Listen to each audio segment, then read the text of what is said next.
మాట్లాడతాము సార్. వివాదాల్లో జనసేన గిరిపై దౌర్జన్యం, ఎంపీలపై వరుస ఆరోపణలు. అంటే వాస్తవంగా ఈ జనసేన మొన్న పవన్ కళ్యాణ్ స్వయంగా 1-2 సార్లు హెచ్చరించారు, చాలామంది మీద ఉందని, 2 ఎమ్మెల్యేలు తప్ప అందరి మీద ఏదో ఫిర్యాదులు ఉన్నాయని. కానీ దానికంటే తీవ్రమైనది ఎంపీలకు సంబంధించి. నిజంగా ఇంకెవరన్నా ఇచ్చే కనుక ఈ పాటికి ఎంత రభస ఉండేదో. మరీ ముఖ్యంగా అవతల అస్మదీయులు తస్మదీయులు అయి ఉంటే కనుక. Kakinada MP Uday Srinivas tea time అధినేత, ఆయన డీపీ కేవలం ఆయన బొమ్మ పెట్టుకొని ఒకటి ఫోన్ చేశాడు. టీ టైం అనేది ఎప్పటి నుంచో ఉన్న సంస్థ, దానికి అన్ని వెల్ ఎస్టాబ్లిష్డ్ ఫార్మాలిటీస్ నామ్స్ ఉంటాయి. 11 సార్లు మెసేజ్ వచ్చింది. కేవలం డీపీ ఒక మోసగాడు, సైబర్ మోసగాడు ఉదయ్ శ్రీనివాస్ బొమ్మ పెట్టుకొని, నేను ఎంపీ ఉదయ్ శ్రీనివాస్ని మాట్లాడుతున్నాను, నా ఫోన్ నెంబర్ మారింది, ఈ నెంబర్కి మీరు డబ్బులు పంపించమని అడిగాడంటే ఈయన పంపిస్తూనే ఉన్నాడట. అంటే మొదటిది అసలు ఒక వ్యాపార సంస్థ, అందులో అంత పకడ్బందీగా నెట్వర్క్ ఎక్కడెక్కడి నుంచో వచ్చేటటువంటిది. నిజానికి పవన్ కళ్యాణ్ కూడా చాలాసార్లు నేను ఇతన్ని ఉదయ్ శ్రీనివాస్ కాదు టీ టైం శ్రీనివాస్ అని అంటాను, ఒక సొంతంగా ఒక సంస్థ స్థాపించి ఎంతో మేలు చేశాడని చెప్పిన వ్యక్తి దానికి పకడ్బందీ అయినటువంటి ఏర్పాట్లు ఆయన చేసుకొని ఉండరా.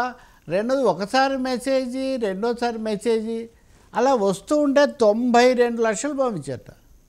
92 లక్షలు పంపించిన తర్వాత అప్పుడు ఆ ఫైనాన్స్ మేనేజర్ అప్పుడు గుర్తించి ఎందుకో సందేహం, అప్పుడు అడిగితే అప్పుడు మోసపోయామని ఫిర్యాదు చేశారట. అప్పుడు వెళ్ళి విచారిస్తే అప్పటికి 7 లక్షలు 9 లక్షలు మాత్రమే రికవర్ అయింది అని చెప్తున్నారు. ఇది చాలా, ఒకవేళ ఎవరైనా మోసం చేశారంటే మోసం చేశారు మా సంస్థలో అని చెప్పడం అది వేరు. ఒక ఎంపీ అందులో దీర్ఘకాలంగా వ్యాపారంలో ఉన్నారు, ముందు వ్యాపారం తర్వాత రాజకీయము, నెట్వర్క్తో పనిచేసేటటువంటి ఒక వ్యక్తి ఇన్నిసార్లు జరుగుతుంటే కూడా వాళ్ళకి సందేహం రాలేదు, వీళ్ళకి సందేహం రాలేదంటే ఈ కథనం అనేక సందేహాలు కలిగిస్తుంది. అంటే కొన్నిసార్లు సరే బయట పెట్టడం ఎందుకు అని ఫిర్యాదు రూపంలో ఇస్తుండొచ్చు. గతంలో కూడా 1-2 సార్లు ఉదయ్ శ్రీనివాస్కు సంబంధించి జనసేనకు తెలుగుదేశంకు మధ్యలో సమస్యలు కానీ, వైన్ షాపుల కేటాయింపులో వివాదాలు కానీ ఇట్లాంటివన్నీ మనం చూస్తూ వస్తున్నాం. ఇంకా చెప్పాలంటే ఆయన అసలు నామినేషన్ వేసినప్పుడే దాంట్లో కొన్ని వివరాలు తప్పు చెప్పారని వైసీపీ వాళ్ళు గొడవ చేశారు, ఏదో అయిపోయింది అనుకోండి. నేను వాటన్నిటిలోకి పోవడం లేదు, కానీ ఇది ఒక విధంగా విపరీతమైన కథనంలాగా ఉంది. ఇది అంటే ఖచ్చితంగా దీంట్లో ఎక్కడో లొసుగులు ఉన్నాయి. అవి పోలీసులు దర్యాప్తు చేసినప్పుడు తేల్చాలి ఎవరు మోసం చేశారు. సైబర్ మోసగాడు అనడం ద్వారా మోసం చేసిన వాడిని, గురైన వాడిని కూడా ఒకటే దీంట్లో పెట్టేస్తున్నారు. పైగా అతను ఒక ఎంపీ. డీపీ మార్చినంత ఒక్కసారి 2 సార్లు సామెతలు కూడా ఉన్నాయి కదా, ఒకసారి మోసపోవచ్చు 2 సార్లు మోసపోవచ్చు, కానీ 11 సార్లు వస్తూ ఉంటే కూడా మధ్యలో ఎప్పుడు చెక్ చేసుకోరా, ఒక్క అకౌంటే ఉంటుందా? ఇవన్నీ చాలా ప్రశ్నలు ఉత్పన్నం అవుతున్నాయి. ఈ ప్రశ్నలు నేను ఎవరిని తక్కువ చేయడానికి నేనేం చెప్పట్లేదు, కానీ ప్రశ్నలు అయితే తప్పకుండా వస్తాయి. ఇప్పుడు ఇందిరాగాంధీ ప్రధానమంత్రిగా ఉండగా నాగర్వాల్ అనేవాడు స్టేట్ బ్యాంక్ ఆఫ్ ఇండియాకు ఫోన్ చేసి, నేను ఇందిరాగాంధీని మాట్లాడుతున్నాను, అర్జెంటుగా బంగ్లాదేశ్ యుద్ధానికి ఏదో దీనికోసం డబ్బు కావాలి, మీ దగ్గరికి నగర్వాల్ అనేవాడు వస్తాడు, వాడికి 72 ఆ రోజుల్లో 72 లక్షలు ఇచ్చి పంపించండి అని అని ఫోన్ వచ్చింది, వాడు డబ్బులు ఇచ్చాడు. తర్వాత ఏంటి, ఇందిరాగాంధీ చేయలేదు, ఇది మిమిక్రీ చేశారు, మోసం చేశాడు అని ప్రభుత్వం వాదించింది. వాదిస్తే చాలామంది అప్పుడు ప్రతిపక్షంలో ఉన్న ప్రస్తుతం ఇప్పుడు ఎన్డీఏ నాయకులు అనుకోండి, బీజేపీ అంటే అప్పుడు జనసంఘం, వాళ్ళు ఏమన్నారు, ఎవరో ఫోన్ చేసి ఒకవేళ ఇందిరాగాంధీ గారే ఫోన్ చేస్తే మటుకు 72 లక్షలు ఇచ్చేయండి అని చెప్తే క్లర్క్ ఎలా ఇస్తాడు, దానికి బ్యాంక్ ఆ రోజుల్లో పైగా ఇంత ప్రైవేటీకరణ ఇది కూడా లేదు ప్రభుత్వ బ్యాంకులు. కాబట్టి ఇక్కడ మిమిక్రీ చేశారు, అనుకరించారు అన్నంత మాత్రం నమ్మడం ఎంత అసాధారణమో. ఒక వెల్ ఎస్టాబ్లిష్డ్ లాంగ్ రన్నింగ్ ఒక ఫామ్, అందులోనూ ఒక ఎంపీగా ఉన్న వ్యక్తి, ఆయన పేరుతో 11 సార్లు రావటం అన్నది మటుకు అది ఒక, ఇప్పుడు కూడా కొంత రికవర్ అయింది, ఇంకా మిగిలిన కాలేదు అంటున్నారు. రికవర్ చేసుకోవచ్చు, మోసం జరిగి ఉంటే కరెక్ట్ చేయొచ్చు, టీ టైమ్స్ చాలాగా ఉండాలి, ఎందుకంటే చాలామంది పనిచేస్తూ ఉంటారు కాబట్టి. కానీ ఇలాంటి సందేహాస్పదమైన విషయాలను మటుకు లోతుగా తనిఖీ చేయాల్సిన అవసరం ఉంది.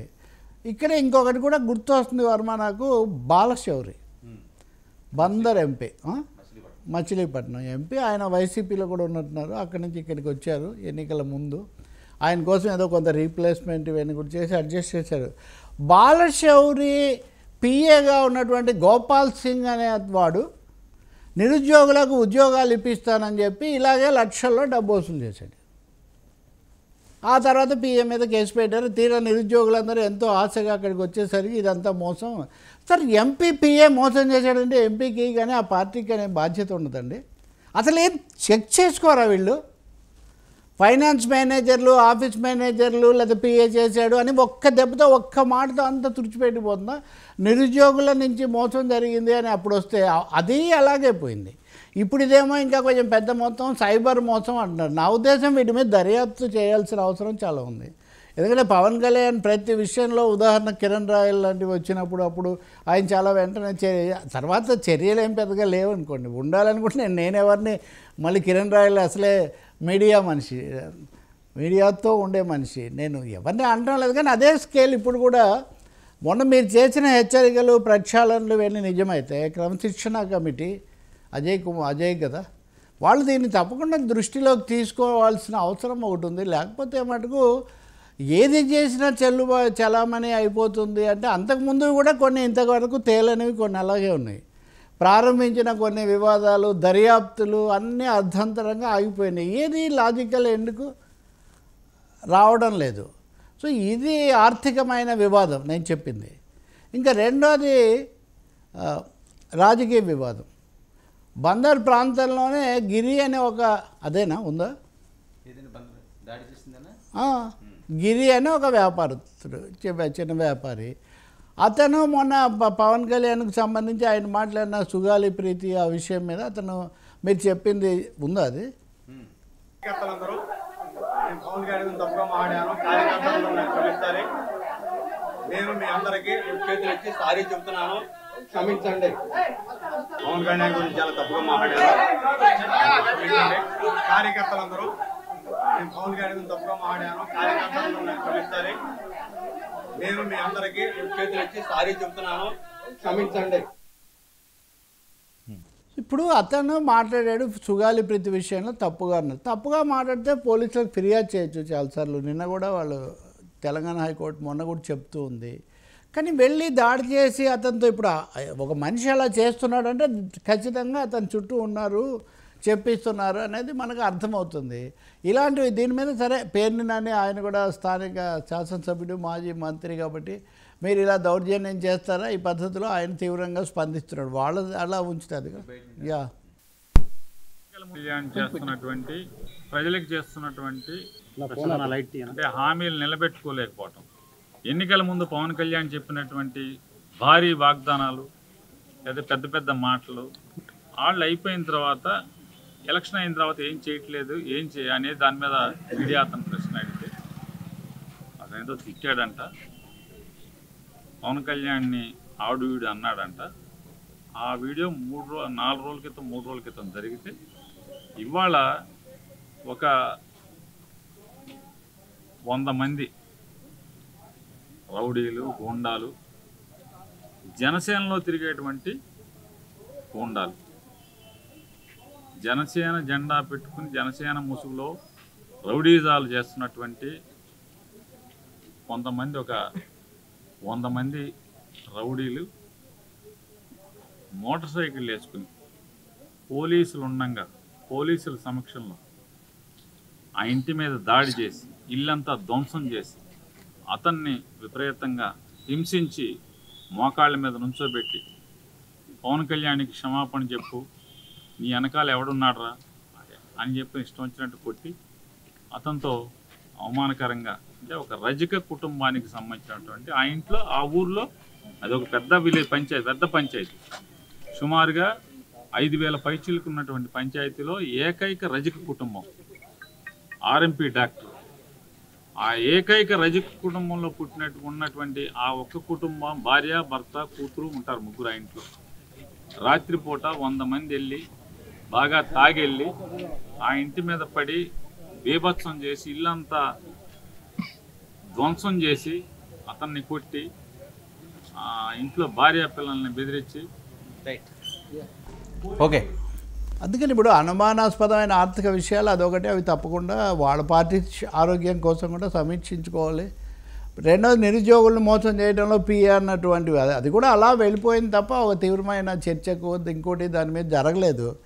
ఇంకా మూడో విషయం ఇది చూస్తే కనుక అతను తప్పుగా మాట్లాడుంటే తప్పకుండా చర్య తీసుకోవచ్చు, ప్రభుత్వం వాళ్ళదే, పోలీసులకు కూడా వాళ్ళు ఫిర్యాదు చేయొచ్చు, అది చేయొచ్చు. కానీ ఇప్పుడు ప్రభుత్వం ఎన్నికలు జరిగి ప్రభుత్వం మారిన కొత్తలో ఇటువంటి ఘటనలు 1-2 జరిగాయంటే ఆవేశంలో ఉంటారు అనేది. కానీ ఎక్కడైనా విమర్శ చేస్తే మేము వెంటనే వెళ్ళిపోయి వాళ్ళ మీద పడతాం. సరే, సోషల్ మీడియాలో ఒకప్పుడు పవన్ అనే పేరు ఎత్తితే వెంటనే విరుచుకుపడ్డాం, జాగ్రత్త, మీరు ఎట్టి పరిస్థితుల్లో పవన్ జోలికి రాకూడదని ఒక పర్మనెంట్ వార్నింగ్ టైప్లో అది నడుస్తూ ఉంటుంది. సో ఇవన్నీ కూడా ఆయనే మరి వాళ్ళ పార్టీ వాళ్ళని సరైనటువంటి దీంట్లోకి తీసుకొని రావాల్సినటువంటి అవసరం ఉంది. రెండవది, విమర్శలు వస్తాయి, ఒకరి మీద ఒకరు విమర్శలు చేసుకోకపోతే వేరే పార్టీలో ఉండే రాజకీయాలు ఎందుకు? ఒకవేళ బూతులు తిట్టాడు తప్పులు అంటే అది వేరే విషయం కూడా అదే కదా. జగన్ హయాంలో డాక్టర్ సుధాకర్ తిట్టాడు అని అతని మీద పోలీసులు పంపించారని ఇట్లాంటి చర్చే కదా, అది నోరు జారిన వ్యవహారం. ఇప్పుడు మళ్ళీ దాదాపు అవే పునరావృతం అవ్వటం అన్నది బొత్తిగా అభ్యంతరకరమైంది. అందులో వెనకబడిన తరగతులు వీళ్ళందరికీ చెందిన వాళ్ళు. మనం పిఠాపురంలో కూడా ఇలాంటి ఘటనలు 1-2 చూసాము. ఒక దళిత యువకుడు అతను చనిపోవటం, దాని మీద ఏం స్పందన లేదు, చాలా విషయాలు మౌనంగా ఉండిపోతున్నాయి. సో ఈ వివాదాల మీద కానీ ఇలాంటి అవాంఛనీయమైన ఘటనల మీద కానీ మరి జనసేన నోరు విప్పాలి, వాళ్ళ పార్టీ ద్వారా చర్యలు తీసుకోవాలి. రెండవది, అసహన సంస్కృతి, విమర్శిస్తే సహించడం అనేది ఎవరు చేసినా ఎవరి మీద చేసినా దీన్ని బొత్తిగా అనుమతించకూడదు. విచారణ జరపడం చాలా అవసరం.